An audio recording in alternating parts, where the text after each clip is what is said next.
नमस्कार, जय Jagannath. I hope you all are good and fine. Welcome back to my channel. And ଏବେ ମୁଁ କରୁଛି ବ୍ରେକଫାଷ୍ଟ and ଆସନ୍ତୁ ଦେଖିବା ମୋ ବ୍ରେକଫାଷ୍ଟରେ ଆଜି କ'ଣ ଅଛି.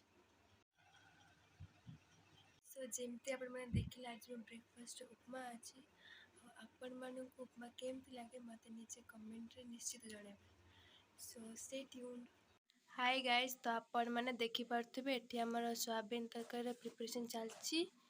एटी आलू सिझुची, एटी सोयाबीन भजा की थुआई, एटी चीनी अच्छी, एटी मसला अच्छी. तो आज आमर चुली रे रोषे होची. आज नुआ आमर डेली लंचटा चुली रे ही हुए बिकॉज चुली रो रोषे रो टेस्ट ही अलग प्रकार. सो लेट्स मीट आमर लंच टाइम रे. ओके गाइस, सो मुझे जाऊँगी गाधेवाई एंड तापर मु गाधेक आसिक आपण साथ फोन तो जॉइन हे. Stay tune.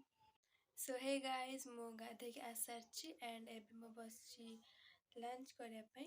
आसतु देखिए मो लंच आज कौन कौन अच्छी. सो आपण मैंने देखिपे मो लंच ये पूरा रेडी. एटी भात तापर डाली एटी जो सोयाबीन आलू तरकारी प्रिपरेशन मैं आपन को वीडियो रे देखी थी. एटा हूँ से तरकारी, एटा हूँ जर्नी आलू तरकारी. आठी मुझे खट्टा मीठा आचार नहीं जाइए. And this is my today's lunch. So hey guys, I am back again. So मु लंच करके टिके रेस्ट नहीं कि आसिली.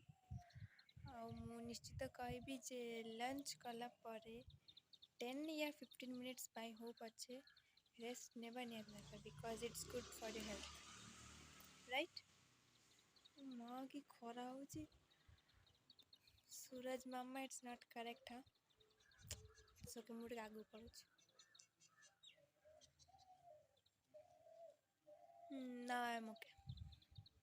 ये खराब सूरज मामा जो हीट दौरान मुझे अधा कला पड़. सो आम छात उपरे बहुत खरा हो. सो मुझे छाई पलि आसली. एंड एटी मोर गोटे भौणी अच्छी शुणी ये मोटू बड़ बट आपन देखिए कहबे नहीं मोटू बड़ बोली. हाय हाय कर हाय. सो आम फैमिली बहुत बड़. ये हूँ मो बापा ऊपर जो भाई तांको झील मोटू बड़ बट आपको देखिए कहते मोटू बड़ बोली. हेले मोटू माने आम दी जन ठू जड़े सान अच्छे मो सान बापा झील ताकू देखिए समस्त कहते सी आमठू बड़ बोली.